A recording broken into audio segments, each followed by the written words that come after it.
அனைவருக்கும் வணக்கம். இந்த வீடியோ கிளிப்பில் நாம் ஹிந்தி எக்ஸாம் அதில் பிரவேஷிகா எக்ஸாமுக்குரிய வியாக்கரன் அதாவது கிராமர் போர்ஷன் பார்க்கலாம். இந்த ஃபர்ஸ்ட் ஒன் பாருங்க. பாஷா மொழி. ஏக் யா தோ வாக்கியோங் மே உத்தர் தீஜியே. ஒன்று அல்லது இரண்டு வாக்கியங்களில் விடையளியுங்கள். இதான் இதோட டைட்டில். அதில் ஃபர்ஸ்ட் கொஸ்டின் பாருங்க. பாஷா கிசே கஹ்தே ஹை. மொழி அப்படிங்கிறது எதை சொல்றோம்? வாக்கியோं का समूह ही பாஷா होती है. வாக்கியங்களினுடைய அந்த குழுக்கள், அதாவது வார்த்தைகளினுடைய சேர்க்கை, குரூப் ஆஃப் சென்டென்சஸ், அதை தான் மொழி அப்படின்னு சொல்றோம். ஒரு எழுத்து ஒரு வார்த்தைகள்லேயே நம்ம முழுவதாக பேசிவிட முடியாது இல்லையா? நிறைய எழுத்துக்களின் சேர்க்கை அப்படிங்கிறது வார்த்தை, நிறைய வார்த்தைகளினுடைய சேர்க்கை வாக்கியம். ரோமன் லெட்டர் 2 பாருங்க. சவிஸ்தார் உத்தர் தீஜியே. விரிவான விளக்கமாக பதிலளியுங்கள்.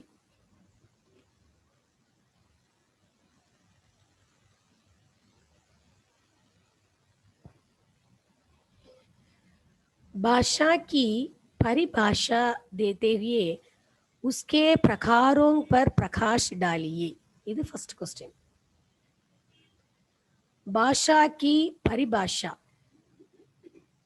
மொழி அப்படிங்கிறதுக்கான அந்த வரையறை, டெஃபனிஷனை தேத்தே ஹுயே கொடுத்து, உஸ்கே பிரகாரோங் பர் அதனுடைய வகைகளில்,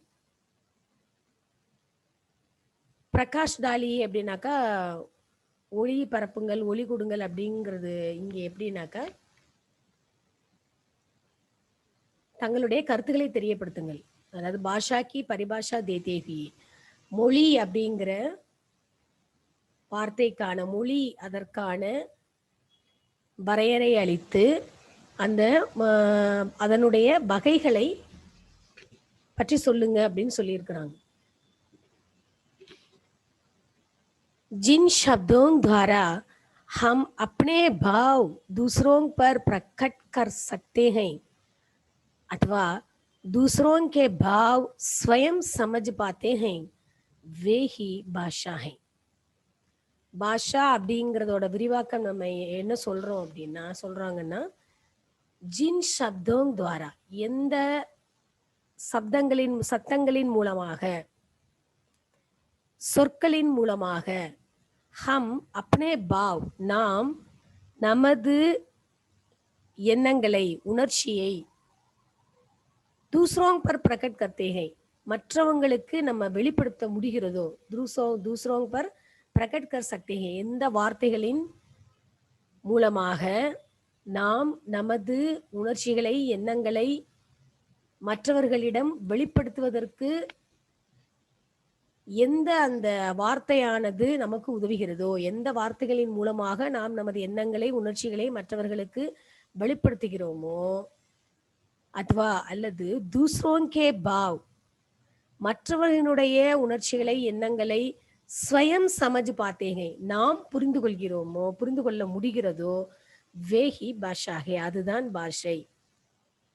அதாவது நம்மளுடைய உணர்ச்சிகளை மற்றவர்களுக்கு வெளிப்படுத்துவதற்கும், மற்றவர்களுடைய உணர்ச்சிகளை, எண்ணங்களை நாம் தெரிந்து கொள்வதற்கும் எது ஒன்று நமக்கு பயனுள்ளதாக இருக்கிறதோ, எது நமக்கு பயன்படுகிறதோ, அதாவது எந்த வார்த்தைகள் நமக்கு பயன்படுகிறதோ அதை தான் பாஷை அப்படி, மொழி அப்படின்னு சொல்றோம். எதன் மூலமாக நாம் வெளிப்படுத்துகிறோமோ, எதற்காக நமது எண்ணங்களை வெளிப்படுத்துவதற்கு எது உதவுகிறதோ அதை பாஷை அப்படின்னு சொல்றோம்.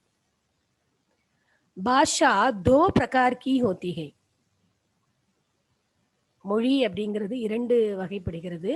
வேஹை கத்தித் பாஷா, லிகித் பாஷா. கத்தித் பாஷா அதாவது பெர்சீவ்டு லாங்குவேஜ்னு சொல்லுவோம்.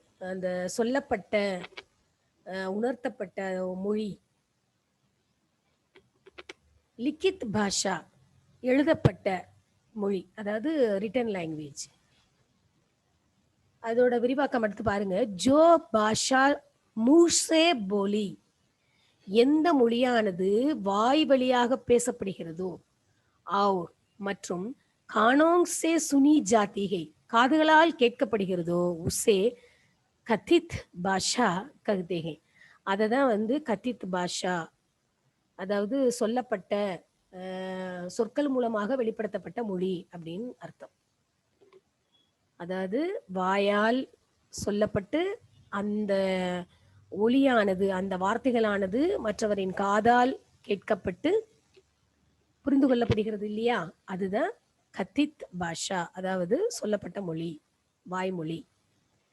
ஜோ பாஷா ஹாத் சே லிக்கி, எந்த ஒரு மொழியானது கைகளால் எழுதப்பட்டு, அவர் மேலும் ஆங்கோங் சே படி ஜாத்திகை, கண்களால் படிக்கப்படுகிறதோ, உசே லிகித் பாஷா கருத்தேகே, அதை தான் வந்து எழுதப்பட்ட மொழி, அதாவது ரிட்டன் லாங்குவேஜ் அப்படின்னு சொல்றாங்க.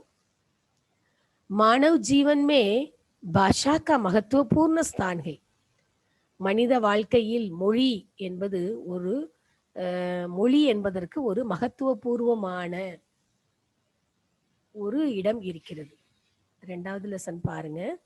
வியாக்கரன். வியாக்கரன் அப்படின்னாலே உங்களுக்கு நல்லாவே தெரியும், இலக்கணம், கிராமர். அதில் ஃபர்ஸ்ட் கொஸ்டின் பாருங்க. டைட்டில் रोमन लेटर 1 டைட்டில் ஏக் யா தோ வாக்கியோங் மே உத்தர் தீஜியே, 1 அல்லது 2 வாக்கியங்களில் விடை கொடுங்கள், விடையளியுங்கள். ஃபர்ஸ்ட் கொஸ்டின், வியாக்கரன் கிசே கஹ்தே ஹை, அதாவது இலக்கணம் என்று எதை சொல்கிறோம்? जो शास्त्र हमें शुद्ध हिंदी लिखना और बोलना सिखाता है, எந்த ஒரு நெறிமுறையானது, எந்த ஒரு சாஸ்திரமானது சுத்த ஹிந்தி, சுத்தமான ஹிந்தியை, லிக்னா और बोलना सिखाता है, எழுதுவதற்கும் பேசுவதற்கும் கற்பிக்கிறதோ, உசே ஹிந்தி வியாக்கரன் கஹ்தே ஹை, அதை தான் வந்து ஹிந்தி இலக்கணம் என்று சொல்லப்படுகிறது. அதுதான் நம்ம வந்து ஹிந்தி இலக்கணம் அப்படின்னு சொல்றோம்.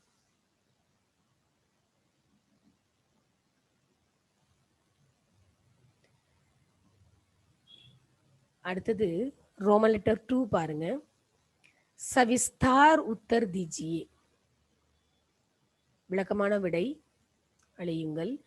फर्स्ट क्वेश्चन, व्याकरण की परिभाषा देते हुए हिंदी व्याकरण के प्रकारों को समझाइए. இலக்கணத்தினுடைய வரையறை, அதாவது டெஃபினிஷனை கொடுத்து அந்த இலக்கணத்தினுடைய வகைகளை வந்து சொல்ல சொல்லியிருக்கிறாங்க. व्याकरण वो शास्त्र है जिसके द्वारा हम किसी भी भाषा के शुद्ध रूप का ज्ञान प्राप्त करते हैं. இலக்கணம் என்பது ஒரு நெறிமுறை, ஒரு சாஸ்திரம். அது என்னன்னா, ஜின்கே தாரா, இதன் மூலமாக ஹம் கிசி பி பாஷா கே, நாம் எந்த ஒரு பாஷையினுடைய சுத்த ரூப் கா ஞான் பிராப்த் கர்த்தே ஹை, சுத்தமான அதனுடைய ரூபத்தை, வடிவத்தை பெறுகிறோம். அந்த சுத்தமான அந்த வடிவத்தினுடைய ரூபத்தை நான் அடைவதற்கான அறிவு, அதாவது சுத்தமான மொழிநடையை, அதற்கான அறிவை நாம் பெறுகிறோம். எந்த ஒரு இலக்கணம் அப்படிங்கிறது, எந்த ஒரு நெறிமுறையானது, சாஸ்திரமானது, அது எந்த மொழியாக இருந்தாலும் அந்த மொழியினுடைய சுத்தமான ஒரு வடிவத்தை நம் அறிவு அடைகிறதோ, நம் அறிவு வந்து பெறுகிறதோ, அதை தான் வந்து இலக்கணம் அப்படின்னு சொல்றோம்.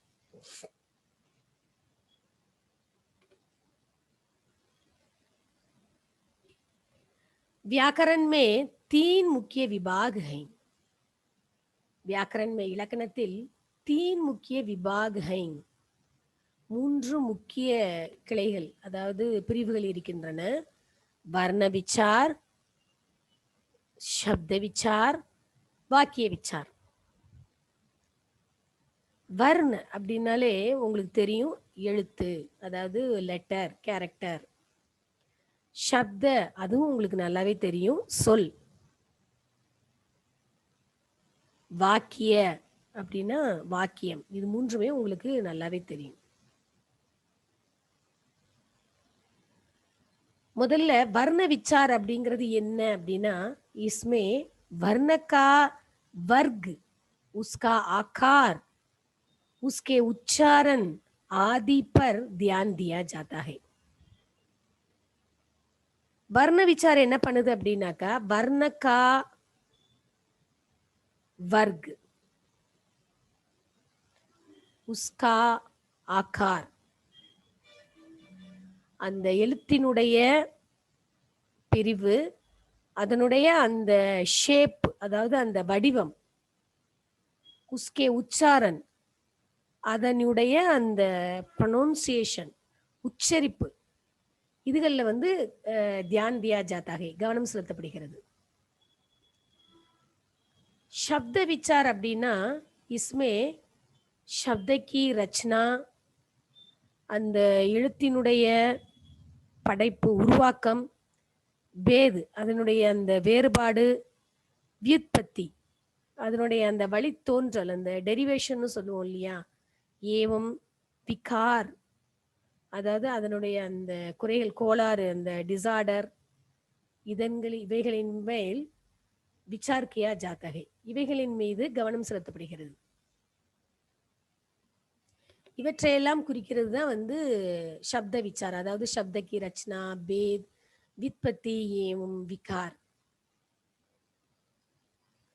இதே இது வர்ண விச்சார் அப்படிங்கிறது வர்ணகா வர்க், உஸ்கா ஆக்கார், உஸ்கே உச்சாரன். அடுத்தது வாக்கிய விச்சார் அப்படின்னு எடுத்துக்கிட்டோம்னா, இஸ்மே வாக்கிய ரச்சனா, அதாவது அந்த வாக்கியத்தினுடைய படைப்பு உருவாக்கம், வாக்கியோं के प्रकार, வாக்கியங்களுடைய வகைகள், வாக்கியாंशों के आपस के संबंध, அந்த வாக்கியங்களினுடைய, அதாவது அடுத்தடுத்து கொடுக்கக்கூடிய அந்த சொற்தொடர்களினுடைய தொடர்களுக்கான அந்த தொடர்பு, விஸ்லேஷன் பகுப்பாய்வு, அனலைசிஸ்ன்னு சொல்லுவோம். அடுத்து சன்ஸ்லேஷன் தொகுப்பு, அவைகளினுடைய தொகுப்பு, ஆதிப்பர் விசார் கியா ஜாத்தாக, இதன் மேல் கவனம் செலுத்தப்படுகிறது. இவைகள் எல்லாம் கலந்து அவற்றை வந்து தொடர்ந்து நம்ம வந்து எப்படி பயன்படுத்தணும், அது எந்தெந்த மாதிரி இடத்துல எப்படி கொண்டு வரணும் அப்படிங்கிறத நம்மளுக்கு சொல்றது இந்த வந்து விச்சார் வாக்கிய. இதே இது தேர்ட் லெசன்ல பாருங்க, தேர்ட் ஒன் வர்ண.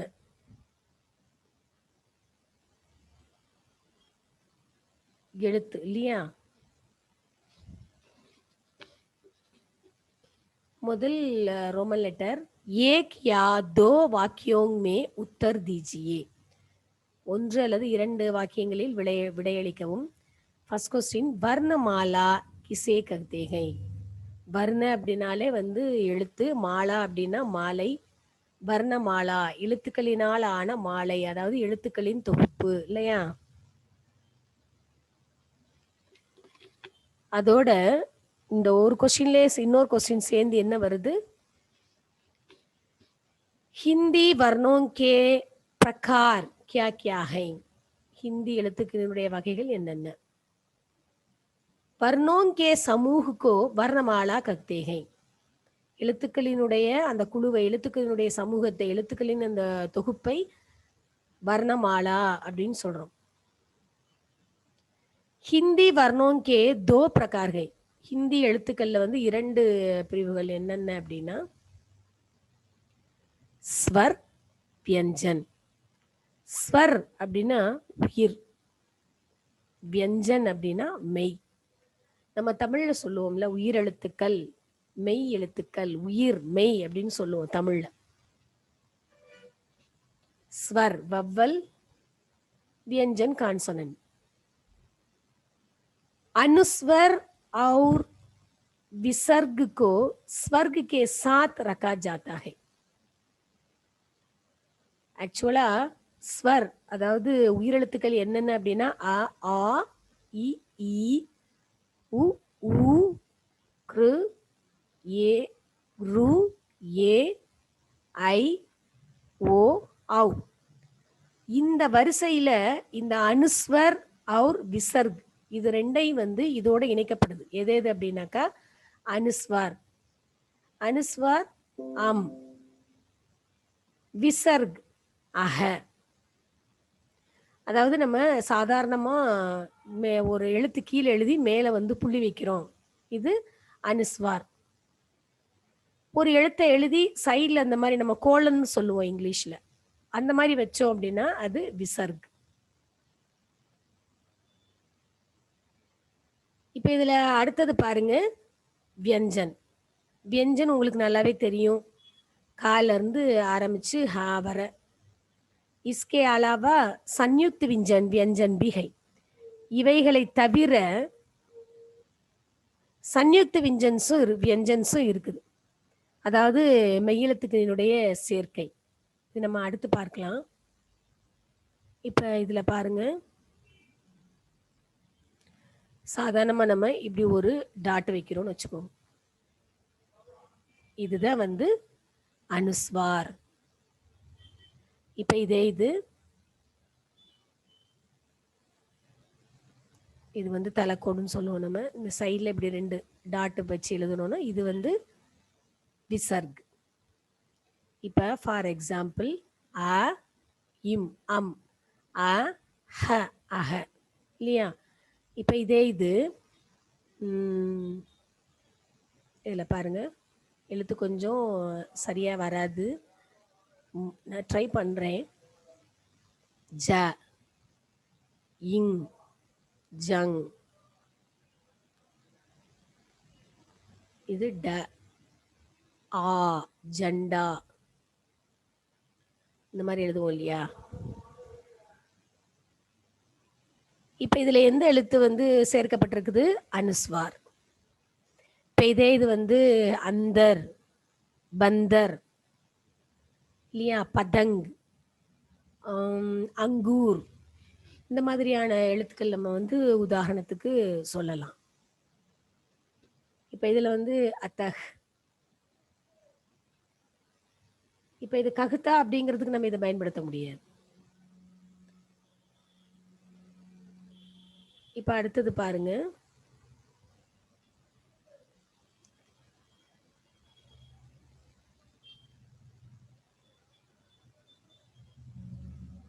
इसके अलावा संयुक्त व्यंजन भी कहते हैं.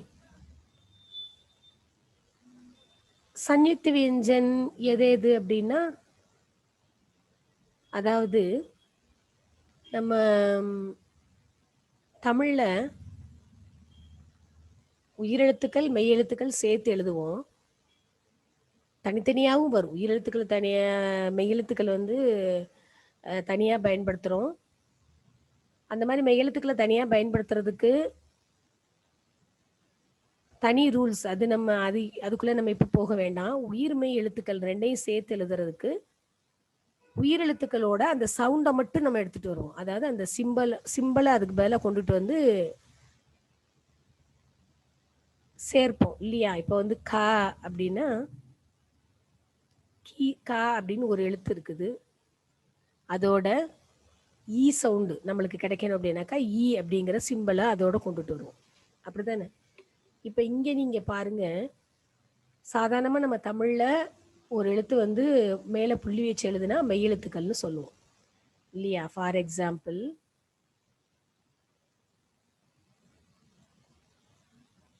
க. இப்ப இந்த காவுக்கு மேல புள்ளி வச்சா இக், அப்படித்தானே? இப்ப இதே இது த, இதுல இப்படி புள்ளி வச்சோம்னா இத்து. இப்ப இதே இதை ஹிந்தியில பாருங்க, இப்ப நம்ம க இப்படி போடுறோம் இல்லையா? அடுத்தது தா இப்படி போடுறோமா? இப்ப இந்த கா அப்படிங்கிற எழுத்த நம்ம கம்ப்ளீட் பண்ணாம விட்டோம் அப்படின்னாக்கா இதை நம்ம எப்படி ப்ரொனவுன்ஸ் பண்ணுவோம்? இக் அப்படின்னு ப்ரொனவுன்ஸ் பண்ணுவோம். அதே மாதிரி தாவை இப்படி நம்ம கம்ப்ளீட் பண்ணாம விட்டோம்னா இதை எப்படி ப்ரொனவுன்ஸ் பண்ணுவோம்? இத்துன்னு ப்ரொனவுன்ஸ் பண்ணுவோம். அதே சமயத்துல இப்ப இங்க டான் இருக்கு. இது ஹிந்தி எழுத்து ட. இதில் இந்த சிம்பிள் போடுறோம். இதை நம்ம அப்படி விரிவாக நம்ம ஒவ்வொன்றா பார்த்துட்டே போனால் டைம் இருக்காது. நான் எக்ஸாம்பிளுக்கு உங்களுக்கு இதை சொல்கிறதுக்கு முன்னாடி ஞாபகப்படுத்துகிறேன், அவ்வளோதான். இதை நம்ம வந்து இட்டுன்னு சொல்லுவோம். இதை எப்படி சொல்லுவோம்? இந்த எழுத்தை இட்டுன்னு சொல்லுவோம். இதே மாதிரி இப்போ மா இருக்கு அப்படின்னாலும் இப்போ இதை எப்படி சொல்லுவோம்? இம்னு சொல்லுவோம். அது மாதிரி இங்கே கீழே கொடுத்துருக்கிற இந்த எழுத்துக்களை பாருங்க. For example,